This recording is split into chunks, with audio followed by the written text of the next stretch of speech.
I want to like gradually get better and it be a lifestyle change rather than it be like I feel super good and then I have a crappy day and then everything's awful again. You know, it feels just a little bit moody, I suppose, not even mood disorder, right? But it's just those little wins inevitably make us make better decisions, you know, and then treat people differently. People start treating us differently. It's that slow effect.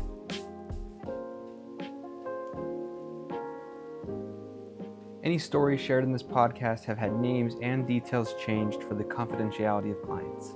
Any resemblance to someone real is coincidental. Thank you for joining us. Hello everybody, thank you for joining us for today's episode. We are very excited to have a special guest. This is Melanie from Functional Minds, Psychiatry and Wellness. And today she's going to join us to answer some questions about medication and going to talk to your doctor about medication and all the things that we don't do as therapists. So, or maybe that we wish we did as therapists. Yeah. No, I'm very relieved I don't have I to. am too. Yeah. Doing both. I don't want to learn. I have nurse practitioner friends, like psychiatric nurse practitioner friends that do both. I'm like, I don't know how you do both. Oh. It'd be a long appointment. No, Yeah. I rely pretty heavily on when people ask me about meds. I'm like, not my specialty. Yeah. Go somewhere else. Me too. Right. You know, I don't think everybody knows this, though, because sometimes people do come in to see us here as therapists and think that we're going to prescribe them medication. So I did an intake for someone thinking I was going to do their med management. All of it. Yeah, but traditionally, therapists don't manage medication. No, that's a psychiatrist thing. Right. Or psychiatric nurse practitioner. We get the same thing where people are like, wait, it's not all an hour-long session and I'm not going to delve into my trauma and stuff. And I'm like, oh no, You get the dang reverse it. of it. Yeah, so we our front desk makes it crystal clear because we've had some of those, but you just gently find them somebody. Yeah. Yeah. So if let's say you're in therapy and your therapist suggests you go talk to your doctor about meds, or you're not in therapy and you just are feeling like you maybe need some medication, what's the best way for someone to prepare or be like, what would be most helpful for you if someone came in and was your ideal client? What would they have ready for you? It's hard because some people, like, either they started meds when they were little, so they really don't know what meds they've been on, you know what I mean? And so they're like, well, I could ask my mom. And those are type of things, like, if you're going to go see somebody for medication management, get a list of your meds that you've been on, because I don't want to reinvent the wheel if you didn't do well on something. Or if someone's like, I did so well on a med and I don't know what it is, I'll have to ask my mom. And I'm like, well, then I don't want to start a med if we know that something has worked traditionally and maybe we could give it another shot, right? So ask your mom first. Ask your mom. No. So yeah, just get a really good... I'm almost 30, I still have to ask my mom about all kinds of stuff. No joke. Yeah. I do too. Yep. So yeah, just get a really good medication history. Even like health history would be really good. Another really good thing would be to know like what siblings have done well on, what mom or dad has done well on if they've tried things in the past. And a lot of families don't talk about it, but it might be an opening for people to talk about mental health. And then also like lab work is really good for us to know. Bring that. If you've ever had genetic testing, great for us to know. Neuropsych evals, because people will come in and be like, well, I got a neuropsych eval when I was like 16, and I'm like, well, yeah, send it. We'd love it, you know, because I don't really love to prescribe until I know full story, and then I feel this pressure to like help them because people come when they're like, help, you know, crisis help mode, and then, but I don't want to just start something willy-nilly, so it'd be really nice to have just like more in-depth background of like what's been so that we can move forward. So when you say lab work, do you mean like I go to my doctor for my yearly checkup and they do my blood and take that in? Yes, because there's like a whole other facet of, I don't even know that it's newer. What would you say? It's like more functional psychiatry type thing where you go off of like just simple macronutrient type stuff, or cholesterol's a big one. Like people always talk about high cholesterol, but low cholesterol is just as bad mentally than high is. So it's nice to know all of those things. And traditional medication, like traditional places won't do as much of that, but we try to be more specific to mind, body. Obviously we don't treat body, but we have great referrals if you need that, if we find stuff in your labs. But if you haven't gotten labs in the last year, we run labs, and we do like vitamin D, vitamin B12, all of the blood counts, the lipids, all of the metabolic stuff too. So we like to know all of it, because if your vitamin D's low, you're going to feel like crap.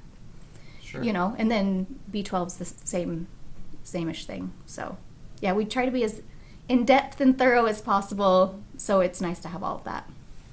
Yeah, this makes me think too, lots of times as therapists, we'll tell people they need to go in for their yearly checkup, yearly physical with their doctor. And I think a lot of times people don't really want to do that, but really from what you're saying, it sounds like that's really important. So it's really much important to even just be doing your yearly physical with your doctor and getting blood work done, these kinds of things, so that you have this information that you could take in to a medication prescriber. Yes. Probably save you a lot of time and money to do it. So much, even for the patient. Like, a lot of times I'm like, you probably need to go see your primary care. You know what I mean? Like, and so we'll send them, or your hormones are super off. Like, no wonder why you're so moody. And I'm like, I don't want to diagnose a bipolar or something if, in the meantime, I may do something less, I don't know. I was like, start low, go slow, like less intimidating med until we go get hormones checked, just so in the moment you have some relief, right? But like, if hormones are off, you're going to be off.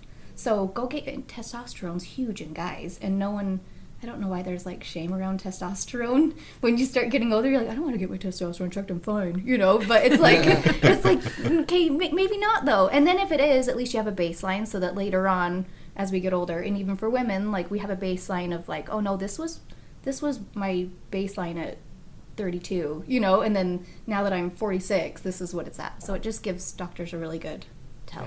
I know providers. Women who had low testosterone issues. Oh yeah, I had a super suicidal patient, and it was her testosterone. Yeah, she ended up getting testosterone, and she was less suicidal, and then I was like, oh my gosh, like, and that's when I was doing the functional medicine course, and I was like, oh my gosh, there is so much merit to this. So it was, I totally agree. So it would be good not only to have a history of medications, it would not only be good to have a family history, because if it's been beneficial for parents or siblings, there's some similar genetic makeup there, right? So that would be helpful. Yes. And then you'd probably want to know any like vitamins or minerals that they're taking. Yes, or like So that'd be good, too. pre-workouts. Like, people don't mention like the stuff they take when they go to the gym, or the Which is a lot of or chemicals. even caffeine intake, because like, I'm like, if you're intake a lot of caffeine and it makes you go to sleep, it's like, well, that's an indicator. It's not like DSM-5, but it's an indicator that maybe there's some ADHD there, that it quiets down your brain. And it's not exactly the same, but it's like, it's just little teeny things that build a whole picture for us of like what may be going on. So those things are important.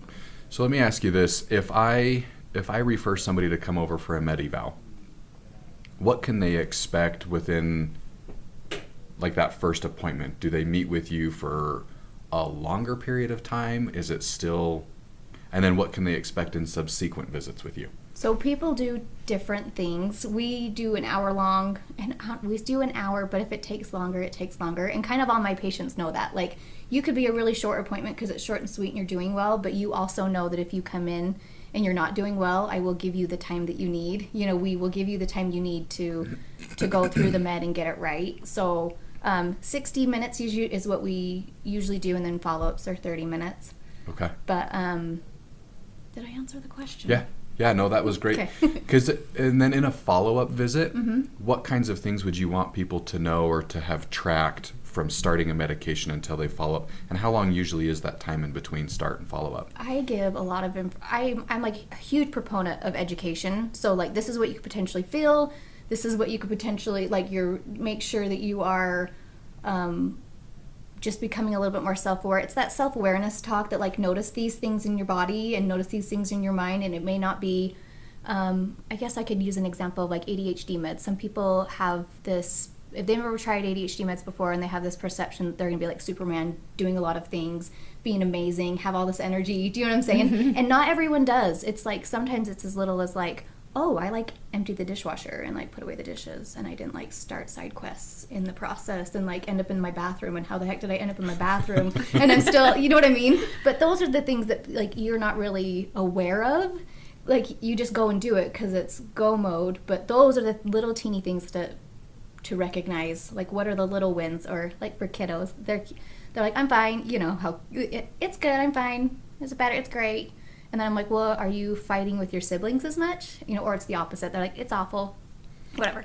But I'm like, have you been fighting with your siblings as much? Well, no, so I'm like, notice those little things. Like, has mom and dad been mad at you as much? Because they'll notice when other people are attacking them, right? So I'm like, have you guys been getting along well? And they're like, well, yeah. And I'm like, when? It's not like this huge, I don't know, drastic change. Sometimes I don't want you to feel like a different person. I want you to feel like you, just the best version of you, right? Yeah. Yeah, I really like that because I think, and I might be speaking out of turn here, but I feel like a lot of times we take a medication because we don't like the way we feel and something needs to change. And we're not necessarily aware of the differences in our surroundings. Like, I'm not fighting as often. I had somebody who came in yesterday, in fact, who told me, well, I was able to get through like 3 or 4 different projects that I had going. And now that I think about it, I did that. In fact, this was somebody that recently was referred to you guys over there. And one of your nurse practitioners over there started them on an ADHD med. And in my mind, I'm like doing somersaults. This is a huge win celebration kind of thing. And it took me asking, well, tell me about the surroundings, not just the feeling, right, but the surroundings. And this client was like, oh, yeah, maybe this is the meds. Like, I hadn't thought about that. That's just the domino effect, right? Because it's the little things that add up to the big things. Because, I don't know, I want to, like, gradually get better and it be a lifestyle change rather than it be like I feel super good and then I have a crappy day and then everything's awful again. It feels just a little bit moody, I suppose. Not even mood disorder, right? But it's just those little wins inevitably make us make better decisions, and then treat people differently. People start treating us differently. It's that slow effect. I mean, I bet you guys see it all the time in therapy, right?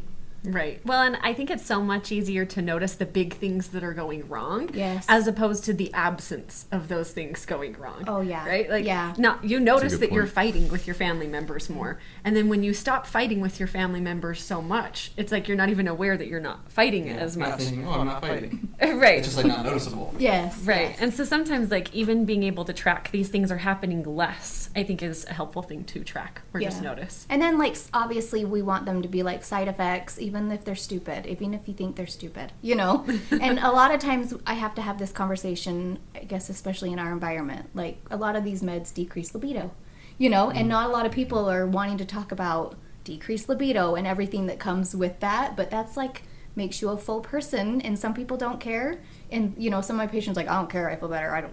I can make it work, right? And then some people, it's like, no, that is incredibly important to me. And so I just say right at the jump, like, do not be ashamed to talk to me about this whatsoever, because this is a huge part of you as a whole person. So, I mean, I tell it to women too, but mostly men, because they, I'm a woman. It's like a awkward thing for them to be like, there's this thing. Yeah, but if I just get it out of the way and just say, hey, this is a thing, and I know it's important, so please let me know if it happens. And then they even are like, do you remember that one thing that you told me that could potentially happen? Yeah. And I'm like, oh yeah, for sure. And I didn't, yeah. Well, we talked about this before in regards to therapy, but maybe it's true for if someone's going to go see medication, is you need to be honest and tell all of the things. Yes. Because you can't really provide the correct kind of medication or treatment if they're not going to give you all the details. Do you know what's funny? I just watched that episode. I think it's the one you sent me before this, and I was like, it's so true. We don't get full picture at first. So, we just do the best we can to make the person safe. That's our goal, right? And so, and then afterwards, I don't know. If people don't want to share a lot with me, then I'm fine with it. I just need to get a picture of how to make you safe right now. And then we can dig into it. I guess I could speak on kids. I get this a lot. This is one of the things I was thinking about. Parents are often like, okay, go talk to her.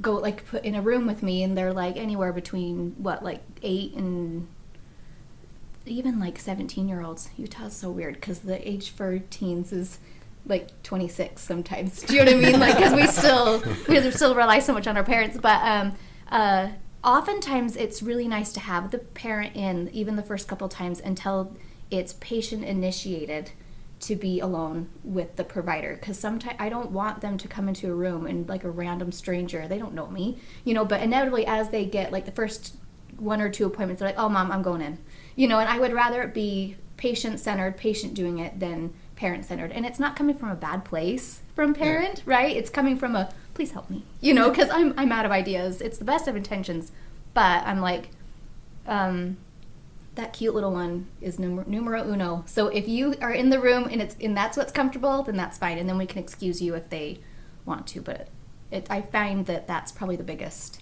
thing with kids that I see. I'm like, no, come on in, you know, and I don't want parents to feel uneasy. Like, we're not going to ask questions. It's like, they're not going to tell me anyways.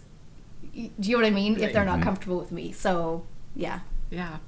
So maybe just one more question. Yeah. One of the things that I think might be helpful for my patients or even for people who are watching this, I think that sometimes when we go in for a med appointment and we're getting a med, we aren't aware of exactly the time period in which it's going to take for us to be feeling better. Oh. Lots of times, you know, I'll have a client come in and they'll be like, okay, yeah, I'm gonna go meet with Melanie this next week. Mm-hmm. And then they go meet with you and then like they were expecting, maybe I didn't give them good enough expectations, mm-hmm. like they were expecting to be feeling better, mm-hmm. and then they start a med and they're actually feeling worse. Mm-hmm. So can you give us an idea about maybe what you tell people as far as time frames before they can really expect to know how the medication will be working? That's so hard. But I think we as providers, like all across the board, hopefully in psych, we're getting better at the education portion, because I've heard a lot from patients that are like, yeah, they just threw it at me and I just like took it and I had no idea what was going on. You know what I mean? Mm-hmm. And so then there's no expectation of time frame. And then it varies greatly of like what it is. Like ADHD meds, they're going to work that day. Right? And then you could potentially have side effect that day too. And then some people are like, I stopped it. I was super anxious. You know what I mean? And that's probably because we're dosed too high. But like, that's the go low, whatever. But it's going to work immediately, right? But you're going to give it a couple days, or even it's not working. I have a lot of people who call in and they're like, it's not working. And I'm like, okay, well, you have an appointment in 3 weeks. So let's give it a go. You know what I mean? Like, take it with food, take it without food. Decide what time frame of the day you really need this med, because there's a life to this med. Do you know what I mean? Yeah. That it's gonna be working and then it's out.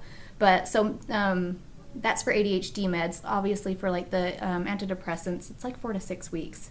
You know, but if you set that expectation and help them like go see your therapist, go like get some goals and continue on with that, then 4 to 6 weeks. Mood stabilizers are easier; they're a little bit shorter.